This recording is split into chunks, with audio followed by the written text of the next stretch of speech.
दक्ष रामनगर नाम के एक छोटे धूल भरे गांव में पैदा हुआ था। वह एक किसान परिवार का इकलौता बेटा था। उसके पिता और दादाजी ने अपना पूरा जीवन खेतों में पसीना बहाते हुए बिता दिया था और यही नियति दक्ष के लिए भी तय थी। दक्ष स्मार्ट था और गांव के दूसरे लड़कों की तरह सीधा साधा जीवन नहीं चाहता था। उसके सपने खेतों की मेड़ों से कहीं ऊंचे थे। वो शाम को जब गांव के चौधरी को उनकी सजी हुई हवेली के बरामदे में आराम करते देखता तो उसके मन में एक तीव्र जलन और महत्वाकांक्षा पैदा होती थी। वह हमेशा महसूस करता था कि वह एक बेहतर जीवन का हकदार है। उसे खेती और मेहनत मजदूरी में कोई रुचि नहीं थी। दक्ष को धन, सम्मान और सत्ता से गहरा लगाव था। वह चाहता था कि जब वह गली से गुजरे तो हर कोई उसे सलाम करे और उसके पास गांव के सबसे बेहतरीन कपड़े और सबसे तेज घोड़ा हो। गांव में उसकी एक प्रेमिका थी जिसका नाम रोहिणी था। रोहिणी के पिता, एक छोटे मोटे व्यापारी, ने एक बार दक्ष को सबके सामने अपमानित किया था। उन्होंने कहा था कि दक्ष के पास इतना भी दम नहीं है कि वह मेरे बेटी को एक अच्छा जीवन दे सके। इस अपमान ने दक्ष के मन में बदला लेने और खुद को साबित करने की आग लगा दी। उसने महसूस किया कि केवल मेहनत से वह चौधरी नहीं बन पाएगा। उसे कोई शॉर्टकट चाहिए था, कोई ऐसी गुप्त शक्ति जो उसे रातों रात सबसे ऊपर पहुंचा दे। वह गांव के पुस्तकालयों और पुराने मंदिरों की पुरानी पोथियां पढ़ने लगा। उसकी खोज ज्ञान या धर्म की नहीं थी, बल्कि अद्भुत और रहस्यमय शक्तियों की थी। इसी खोज के दौरान उसने तंत्र मंत्र और अलौकिक सिद्धियों के बारे में पढ़ना शुरू किया। एक पुरानी जीर्ण शीर्ण किताब में उसे कर्ण पिशाचिनी का जिक्र मिला। यह एक ऐसी देवी या दुरात्मा थी जो सिद्ध हो जाने पर साधक के कान में हर इंसान के गुप्त रहस्य बता देती थी। यह जानकर दक्ष की आंखें चमक उठी। उसे लगा कि यही वह जादुई कुंजी है जो उसकी गरीबी और अपमान के ताले को खोल देगी। अपनी सनक के चलते उसने गांव से बाहर के इलाकों में घूमना शुरू किया। अंततः अपनी यात्रा के दौरान उसकी मुलाकात एक बुजुर्ग और रहस्यमय तांत्रिक से हुई जो गांव से दूर एक अंधेरे मठ में रहता था। दक्ष ने हाथ जोड़कर अपनी इच्छा बताई। तांत्रिक ने उसकी आंखों में असीम लालच देखा और समझ गया कि यह युवक आसानी से उसके जाल में फंस जाएगा। तांत्रिक ने चेतावनी दी कि साधना खतरनाक है और इसके भयानक परिणाम हो सकते हैं, लेकिन दक्ष अपने सपनों के सामने अंधा हो चुका था। उसने हर जोखिम उठाने की ठान ली और इस तरह अपनी साधारण जिंदगी से नफरत करने वाले महत्वाकांक्षी और लालची दक्ष ने अपने जीवन को हमेशा के लिए एक डरावने रास्ते पर मोड़ दिया, कर्ण पिशाचिनी को सिद्ध करने के रास्ते पर। तांत्रिक की देखरेख में दक्ष ने कर्ण पिशाचिनी को सिद्ध करने के लिए भयंकर साधना शुरू कर दी। यह कोई साधारण पूजा नहीं थी, यह अंधेरे की शक्तियों को बुलाने का एक खतरनाक प्रयास था। तांत्रिक ने दक्ष को गांव से दूर एक वीरान शमशान में रातें बिताने का आदेश दिया। हर रात को दक्ष को एक मानव खोपड़ी और कुछ अजीब जड़ी बूटियां लेकर वहां बैठना पड़ता था। चारों ओर सिर्फ उल्लू की डरावनी आवाजें और सियार का रोना सुनाई देता था। पहले कुछ दिनों में डर के मारे दक्ष कांप उठता था, लेकिन सत्ता और धन का लालच उसके डर पर हावी होता गया। साधना के दौरान उसे कई भ्रम और डरावनी आकृतियां दिखाई दी। कभी उसे लगता कि उसकी मृत मां उसे घर वापस बुला रही है, तो कभी उसे रोहिणी का डरा हुआ चेहरा दिखाई देता था। यह सब शक्तियां उसकी साधना भंग करने का प्रयास थी। कई हफ्तों बाद तांत्रिक ने अमावस्या की सबसे काली रात चुनी। इस रात अनुष्ठान चरम पर था। दक्ष ने आग जलाई और कुछ अपवित्र मंत्रों का जाप किया। उसकी आंखें लाल थीं और शरीर थक चुका था, लेकिन वह जानता था कि अब पीछे हटना मौत है। पिशाचिनी का प्रकट होना। जब मंत्र अपनी अंतिम आवृत्ति पर पहुंचे तो हवा में एक अजीब सी ठंडक महसूस हुई। आग की लपटें नीली हो गई। सामने एक धुंधली छाया धीरे धीरे ठोस आकार लेने लगी। वहां खड़ी थी कर्ण पिशाचिनी। वह जितनी खूबसूरत थी उतनी ही भयंकर। उसके बाल बिखरे हुए थे, लेकिन उसके शरीर से एक मोहक सुगंध आ रही थी जो दक्ष को अपनी ओर खींच रही थी। उसकी आंखें ऐसी थीं जैसे उनमें लाखों राज छिपे हों। पिशाचिनी ने एक मखमली आवाज में पूछा, तुमने मुझे क्यों बुलाया मनुष्य? इस भयंकर साधना का कष्ट क्यों सहा? दक्ष ने अपनी सारी हिम्मत जुटाकर कहा, देवी, मुझे शक्ति चाहिए। मैं दूसरों के राज जानना चाहता हूँ ताकि मैं सबसे अमीर और महान बन सकूं। मुझे वो जीवन नहीं चाहिए जो मेरी नियति ने लिखा है। कर्ण पिशाचिनी मुस्कुराई, एक ऐसी मुस्कान जो विश्वास और छल दोनों से भरी थी। उसने अपनी शर्तों को दोहराया, लेकिन इस बार अधिक स्पष्टता के साथ। मैं तुम्हें ये शक्ति दूंगी। हर क्षण मैं तुम्हारे बाएं कान में फुसफुसा कर तुम्हें वो सत्य बताऊंगी जो कोई नहीं जानता। तुम अब से झूठ नहीं बोल सकते, क्योंकि सत्य हमेशा तुम्हारे साथ रहेगा। लेकिन इसके बदले में तुम्हें मुझे अपनी प्रेमिका का दर्जा देना होगा। तुम्हें मुझे सर्वोच्च मानना होगा। तुम कभी घमंड नहीं करोगे कि ये ज्ञान तुम्हारा है, क्योंकि जिस दिन तुमने अहंकार किया या मेरे सत्य को झुठलाया, उस दिन मैं तुम्हारे कान का ज्ञान और तुम्हारी आत्मा दोनों छीन लूंगी। दक्ष ने बिना सोचे तुरंत सिर हिला दिया। उसके मन में बस शक्ति पाने का ख्याल था, शर्तों का नहीं। जैसे ही दक्ष ने स्वीकृति दी, पिशाचिनी तेजी से एक अदृश्य ऊर्जा बनकर उसके बाएं कान में समा गई।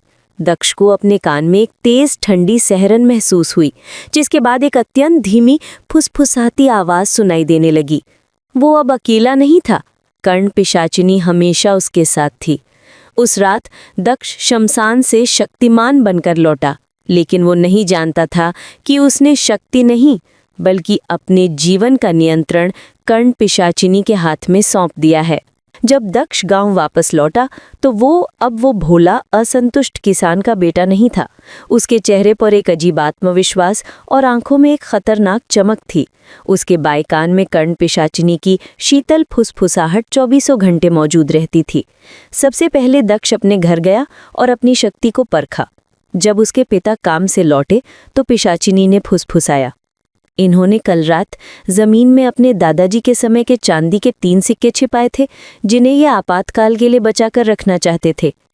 दक्ष ने सीधे जाकर उस जगह खोदा और सिक्के निकाल लिए। उसके पिता अचंभित रह गए कि उसे ये बात कैसे पता चली। जल्द ही दक्ष की अद्भुत अंतर्दृष्टि की खबर पूरे गांव में फैल गई। चोरी का रहस्य, गांव के चौधरी के घर से एक कीमती हार चोरी हो गया था। चौधरी ने दक्ष को बुलाया।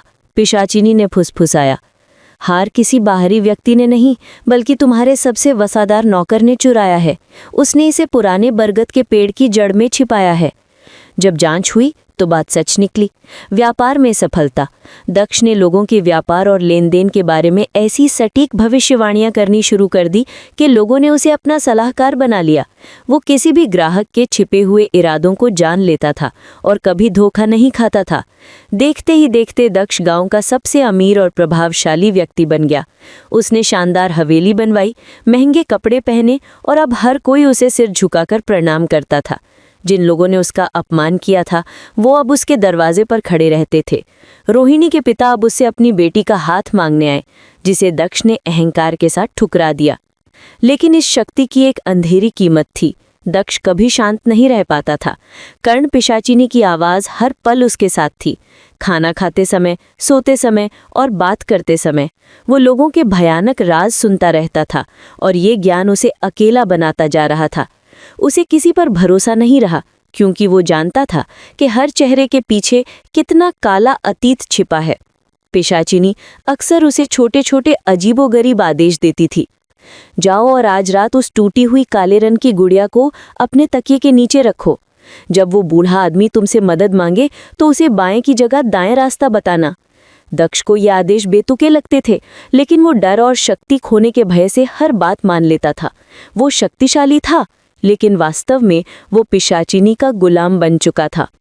एक रात जब वो अपनी नई हवेली के झरोखे से गांव को देख रहा था तो पिशाचिनी ने फुसफुसाया, तुम महान हो स्वामी, तुम्हारा ज्ञान अद्भुत है। दक्ष को लगा कि यह सचमुच उसका ज्ञान है। उसने मन ही मन सोचा, मैं इतना बुद्धिमान हूं कि मैंने इस शक्ति को वश में कर लिया।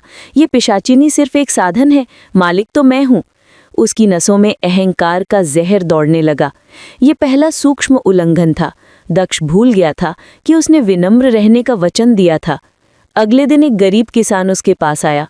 पिशाचिनी ने फुसफुसाया कि किसान को क्या कहना है, लेकिन घमंड में दक्ष ने पिशाचिनी की बात को अनसुना कर दिया। बस बहुत हो गया, अब मैं इस आत्मा के फुसफुसाहट का इंतजार नहीं करूंगा, मैं अब खुद फैसला लूंगा। दक्ष ने किसान को अपनी मनमर्जी की अहंकार भरी सलाह दी, जो पिशाचिनी के फुसफुसाए सत्य से पूरी तरह अलग थी। जैसे ही दक्ष के मुंह से वे घमंडी शब्द निकले, हवेली का माहौल बदल गया। कमरे का तापमान अचानक इतना गिर गया कि हवा में सांस लेना मुश्किल हो गया। किसान डरकर पीछे हट गया। दक्ष के बाएं कान से काली पतली छाया धुआं बनकर बाहर निकलने लगी। एक भयानक गुस्सैल और तीखी हंसी पूरे कमरे में गूंज उठी, लेकिन ये हंसी किसी औरत के नहीं बल्कि एक विकराल पैशाचिक आवाज थी। दक्ष का घमंड तुरंत डर में बदल गया। उसे याद आया तांत्रिक की चेतावनी और पिशाचिनी का वचन, जिस दिन तुमने अहंकार किया या मेरे सत्य को झुठलाया, उस दिन मैं तुम्हारी जान ले लूंगी। सामने कर्ण पिशाचिनी अब अपनी असली और भयानक शक्ति के साथ प्रकट हुई। वो पहले जैसी सुंदर नहीं थी।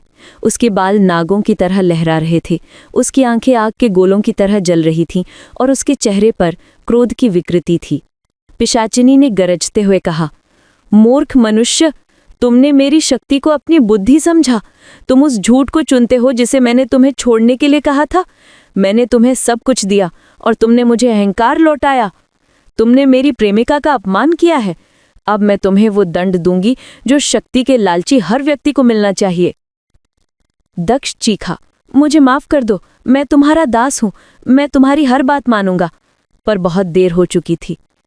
पिशाचिनी बिजली की तेजी से आगे बढ़ी और उसने अपना बर्फीला हाथ दक्ष के बाएं कान पर रखा, वही कान जिससे उसने सारे गुप्त सत्य सुने थे।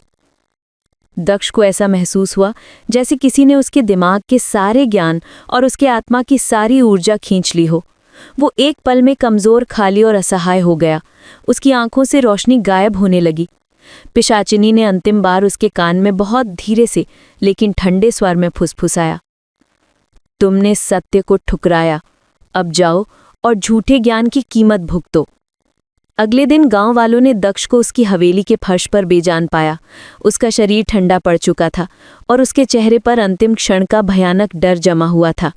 सबसे अजीब बात यह थी कि उसके बाएं कान पर एक गहरा काला निशान था, मानो कोई अदृश्य जहर उसके नस नस में फैला हो। गांव वालों को कभी पता नहीं चला कि क्या हुआ। उन्होंने इसे किसी दैवीय प्रकोप का नतीजा मान लिया। और उस दिन के बाद रामनगर के लोग अक्सर रात के सन्नाटे में दक्ष की हवेली के आसपास से एक पतली फुसफुसाहट वाली आवाज़ सुनने का दावा करते थे। ऐसा लगता था जैसे कोई हवा में धीमी आवाज़ में किसी और इंसान का कोई पुराना काला राज बता रहा हो। एक ऐसी फुसफुसाहट जो हमेशा के लिए उस हवेली की दीवारों में कैद हो गई थी। दक्ष को उसकी लालच और अहंकार की कीमत चुकानी पड़ी। कर्ण पिशाचिनी ने न केवल उसका जीवन छीना बल्कि उसके ज्ञान और आत्मा को भी हमेशा के लिए अपने वश में कर लिया।